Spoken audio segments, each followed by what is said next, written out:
बिस्मिल्लाहिर्रहमानिर्रहीम। अस्सलाम वालेकुम स्टूडेंट्स। आज हम पढ़ेंगे properties of potassium dichromate and potassium permanganate. दोनों ही पावरफुल ऑक्सीडाइजिंग एजेंट है और ऑक्सीडेशन रिएक्शन जो है वो एसिडिक मीडियम में होता है। तो सबसे पहले तो देख लेते हैं कि ऑक्सीडेशन रिडक्शन क्या होती है। तो ऑक्सीडेशन रिडक्शन को हम तीन तरीकों से हम डिफाइन करते हैं। एडिशन ऑफ ऑक्सीजन ऑक्सीडेशन है, रिमूवल ऑफ हाइड्रोजन भी ऑक्सीडेशन है, रिमूवल ऑफ इलेक्ट्रॉन भी ऑक्सीडेशन है। इस तरह से रिडक्शन को हम डिफाइन करेंगे तो रिमूवल ऑफ हाइड्रोजन और एडिशन ऑफ हाइड्रोजन और addition of the electron is reduction. ये बिल्कुल एक दूसरे के ऑपोजिट है। तो इस चैप्टर में जो हम प्रॉपर्टीज इसकी पढ़ रहे हैं पोटेशियम परमैंगनेट और पोटेशियम डाइक्रोमेट की, तो यहाँ पे ये पावरफुल ऑक्सीडाइजिंग एजेंट है। तो इसको हमने एक्सप्लेन करना है on the base of removal और एडिशन ऑफ द इलेक्ट्रॉन। तो सबसे पहले तो ये है कि जो ऑक्सीडाइजिंग एजेंट होते हैं वो दूसरों को ऑक्सीडाइज करते हैं और खुद रिड्यूस होते हैं।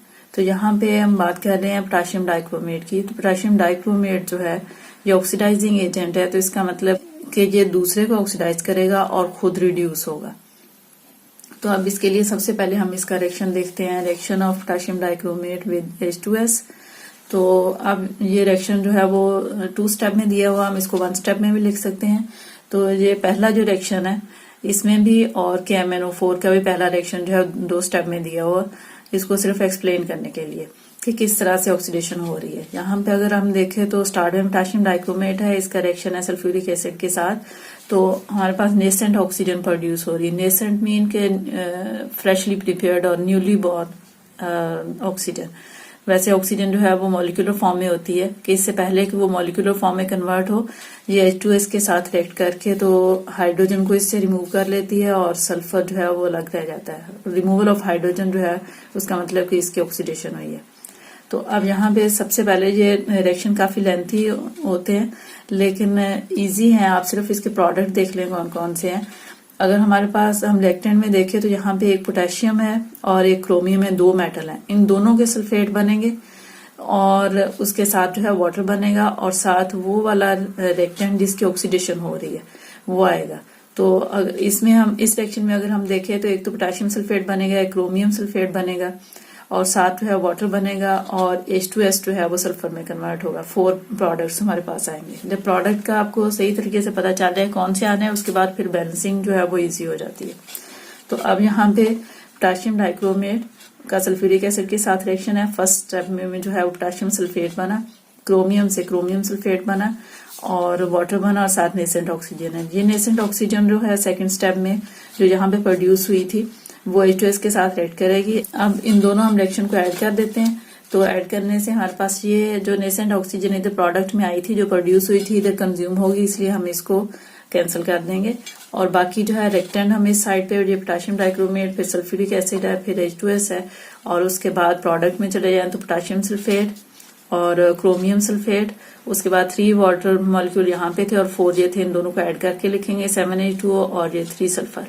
अब हमारे पास फाइनल इक्वेशन ये वाली आती है। इसमें हमने देखना है कि किसकी ऑक्सीडेशन हुई है और किसकी रिडक्शन हुई है।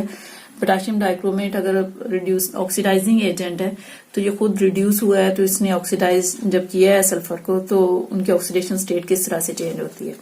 तो पोटेशियम डाइक्रोमेट की हम पहले देख लेते हैं कि क्रोमियम का जो हमारे पास जो रिएक्टेंट था इधर ये पोटेशियम डाइक्रोमेट है और प्रोडक्ट में क्रोमियम सल्फेट बना है। तो हम ये इन दोनों को पहले कंपेयर करेंगे कि यहाँ पे क्रोमियम की ऑक्सीडेशन स्टेट कितनी थी और प्रोडक्ट में कितनी है। तो यहाँ पे इसका देखें ऑक्सीजन -2 होती है ऑक्सीडेशन स्टेट हो तो 7 टाइम है, ये होगी -14 और पोटेशियम +1 होता है, ये 2 टाइम है, ये +2 हो गया। इसका मतलब कि ये वाला हाफ जो है वो इधर वाला -14 है तो इधर +14 होना चाहिए। तो इसका मतलब क्रोमियम Cr2 पे +12 आएगा। अब +12 और +2 ये +14 हो गया और इधर ये -14 है तो ये न्यूट्रल है। अब यहाँ पे जो +12 जो है वो Cr2 पे है तो 1 क्रोमियम के लिए हो जाएगा +6। इसका मतलब यहाँ पे हमारे पास रिएक्टेंट में जो क्रोमियम था उसकी ऑक्सीडेशन स्टेट थी +6।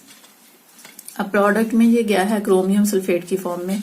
तो यहाँ पे क्रोमियम की ऑक्सीडेशन स्टेट अगर देखें तो एक सल्फेट जो इस पे -2 होता है, ये 3 टाइम है, ये हो गया -6 और ये क्रोमियम जो है ये +6 होगा। यहाँ पे 2 है क्रोमियम तो 1 क्रोमियम पे आ जाएगा +3। तो प्रोडक्ट में क्रोमियम जो है वो है +3 में। अब ऑक्सीडेशन नंबर जो है क्रोमियम का रिएक्टेंट से प्रोडक्ट में जो चेंज हुआ है जी +6 से +3 में गया है। तो +6 से +3 जब भी ऑक्सीडेशन नंबर डिक्रीज होता है तो इसका मतलब कि रिडक्शन हुई है।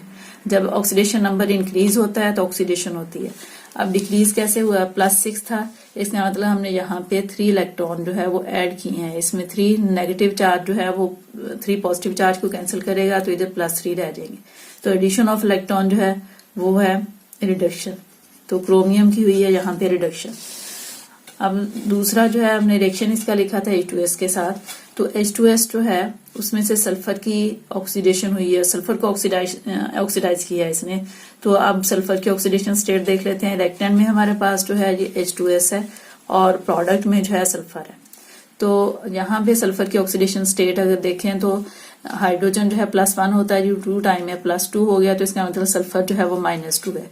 रिएक्टेंट में -2 है और प्रोडक्ट में जो है ये सल्फर, इसकी ऑक्सीडेशन स्टेट 0 है, ये एलिमेंट की फॉर्म में है और ये 0 है। तो -2 से 0 पे गया। -2 से 0 का मतलब कि ऑक्सीडेशन नंबर इंक्रीज हुआ है। इंक्रीज इन ऑक्सीडेशन जो है वो ऑक्सीडेशन है, तो इसका मतलब सल्फर की ऑक्सीडेशन हुई है। अब इसमें रिमूवल ऑफ इलेक्ट्रॉन है। रिमूवल ऑफ इलेक्ट्रॉन का मतलब कि इलेक्ट्रॉन जो है प्रोडक्ट में जाएंगे, कितने जाएंगे, यहाँ पे -2 चार्ज था, ये -2 इलेक्ट्रॉन को शो कर रहे हैं। तो यहाँ पे हम +2 इलेक्ट्रॉन प्रोडक्ट में लिख देंगे। प्रोडक्ट में यहाँ से 2 इलेक्ट्रॉन माइनस हुए हैं, इसलिए ये 2 से 0 पे इसकी ऑक्सीडेशन स्टेट हो गई है और 2 इलेक्ट्रॉन इसमें से निकल गया। तो removal of the electron is oxidation. अब सल्फर की ऑक्सीडेशन हुई है, क्रोमियम की रिडक्शन हुई है। तो क्रोमियम रिड्यूस ऑक्सीडाइजिंग एजेंट था। जब क्रोमियम ऑक्सीडाइजिंग एजेंट है तो इसका मतलब ये खुद रिड्यूस हुआ और इसने सल्फर को ऑक्सीडाइज किया। अब नेक्स्ट है इसका रिएक्शन विद फेरस सल्फेट। अब फेरस सल्फेट जो है उसका भी इसी तरह से है कि पोटेशियम डाइक्रोमेट जो है उसमें से क्रोमियम ने रिड्यूस होना है और फेरस सल्फेट में से फेरस ने फेरिक में कन्वर्ट होना है। फेरस है +2 ऑक्सीडेशन स्टेट और फेरिक होता है +3 ऑक्सीडेशन स्टेट। अस जो है वो आता है जब ऑक्सीडेशन स्टेट कम होती है और उसी एलिमेंट की जब ऑक्सीडेशन स्टेट ज्यादा होती है तो उसके साथ 1 लगाते हैं। तो ये Fe+2 जो है फेरस है और Fe+3 जो है ये फेरिक है। तो अब हम इसका रिएक्शन देख लेते हैं। पोटेशियम डाइक्रोमेट का रिएक्शन जो है वो फेरस सल्फेट के साथ है। एसिड की प्रेजेंस में ये रिएक्शन है तो इसलिए सल्फ्यूरिक एसिड आएगा। तो अब प्रोडक्ट में जो है वो हमारे पास, आप देखें यहाँ पे एक मेटल ये है, एक मेटल ये है और एक मेटल ये, हमारे पास 3 मेटल हैं। तो इसलिए प्रोडक्ट में हमारे पास 3 तरह के सल्फेट आएंगे। एक आएगा पोटेशियम सल्फेट, दूसरा आएगा क्रोमियम सल्फेट, तीसरा आएगा आयरन सल्फेट, फेरिक सल्फेट। दूसरा सल्फेट जो है वो पोटेशियम का आ गया, पोटेशियम सल्फेट। तीसरा क्रोमियम का आ गया और साथ जो है वो वाटर बनेगा। अब यहाँ पे हमने ऑक्सीडेशन स्टेट फिर इनकी देखनी है, क्रोमियम की ऑक्सीडेशन स्टेट और आयरन की। फेरस सल्फेट जो है उसकी ऑक्सीडेशन स्टेट देखें तो ये -2 है, तो यहाँ पे आयरन जो है ये +2 है। तो ये रिएक्टेंट में हमारे पास आ गया +2 ऑक्सीडेशन स्टेट में। प्रोडक्ट में आए तो SO4 -2 होती है और ये 3 टाइम है, -6 हो गया, ये हो गया +6 और ये 2 टाइम है, तो ये आ जाएगा +3 और प्रोडक्ट में हमारे पास +3 की फॉर्म में। तो क्रोमियम जो था वो +6 से 3 में गया, इसका ऑक्सीडेशन नंबर डिक्रीज हुआ इसलिए इसकी हुई है रिडक्शन। यहाँ पे +2 से आयरन जो है +3 में गया, यहाँ पे ऑक्सीडेशन नंबर इंक्रीज हुआ है, इसका मतलब इसकी हुई है ऑक्सीडेशन। तो क्रोमियम रिड्यूस हुआ है क्योंकि ये ऑक्सीडाइजिंग एजेंट है और उसने ऑक्सीडाइज किसको किया है, फेरस को फेरिक में कन्वर्ट किया है। Reaction of potassium dichromate with potassium iodide. तो पोटेशियम, अब इसमें भी ये भी सल्फ्यूरिक एसिड की प्रेजेंस में होगा। ये हमारे पास रिएक्टेंट है जिसका इसके साथ रिएक्शन होना है और एसिड की प्रेजेंस में है। तो अब इसमें हमारे पास मेटल कितनी है, ये पोटेशियम है, ये क्रोमियम है और 2 ही मेटल है, इसलिए 2 सल्फेट हमारे पास प्रोडक्ट में बनेंगे, वाटर बनेगा और यहाँ पे इसकी ऑक्सीडेशन होनी, एक प्रोडक्ट इसका आएगा। तो इसमें अब देखें हमारे पास जो है पोटेशियम सल्फेट ये आ गया, क्रोमियम सल्फेट आ गया, पोटेशियम आयोडाइड से आयोडीन और बाकी जो है वो वाटर बनेगा। तो अब ऑक्सीडेशन स्टेट देख लेते हैं पोटेशियम डाइक्रोमेट की। फिर वैसे ही ये +6 से +3 में गया, जैसे रिएक्शन नंबर 1 और 2 में हमने कैलकुलेट किया था वैसे ही आएगा।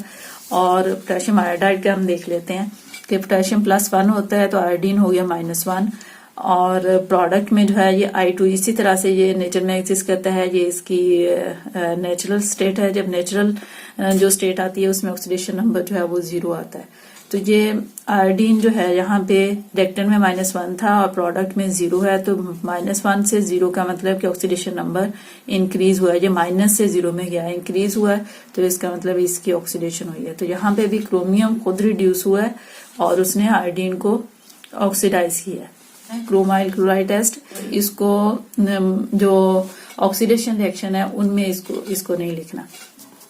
तो ये वैसे इसके केमिकल प्रॉपर्टीज में इसको लिख सकते हैं। क्रोमाइल क्लोराइड टेस्ट जो है इसमें क्या करते हैं, पोटेशियम डाइक्रोमेट भी सॉलिड लेना है, इसका एक्वा सॉल्यूशन नहीं बनाना। सोडियम क्लोराइड भी सॉलिड लेना है, दोनों सॉलिड लेने हैं।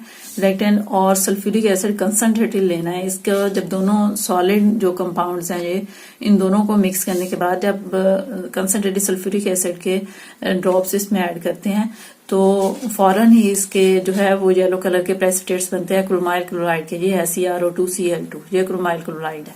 तो ये बनते हैं, ये शो करते हैं कि हमारे पास जो रिएक्टेंट है उसमें क्रोमियम का कंपाउंड है, पोटेशियम डाइक्रोमेट है। ये इसका कंफर्मेटरी टेस्ट है। तो अब इसमें भी ये देखें, यहाँ पे जितने भी हमने पहले जो रिएक्शन पढ़े हैं उसमें ये बना था पोटेशियम सल्फेट और क्रोमियम सल्फेट बना था, और ये जो है सोडियम जो है ये भी मेटल है, इसका भी सल्फेट बनना था। लेकिन यहाँ पे जो है इसके प्रोडक्ट थोड़े से डिफरेंट आ रहे हैं। वाटर तो सब में बन रहा था, इसमें भी बन रहा है, लेकिन ये वाले 3 जो हैं ये डिफरेंट आ रहे हैं। एक तो क्रोमाइल क्लोराइड बन गया, ये वाले जो है सल्फेट बनने की बजाय बाई सल्फेट बन रहे हैं। ये रिएक्शन जो है बाकियों से थोड़ा सा डिफरेंट है। तो सोडियम का भी बाइसल्फेट बन रहा है और पोटेशियम का भी बाइसल्फेट बन रहा है, और क्रोमियम का सल्फेट नहीं बनता, क्रोमियम से क्रोमाइल क्लोराइड बन रहा है। तो ये इसका जो है वो कंफर्मेटरी टेस्ट है क्रोमियम का। नेक्स्ट जो है हम पढ़ेंगे KMnO4 इज ऑक्सीडाइजिंग एजेंट, और उसके रिएक्शन भी हम इसके साथ कंपेयर करके पढ़ेंगे तो वो इजी हो जाएगा। इसी के साथ ही इजाजत चाहती हूँ। अल्लाह हाफिज।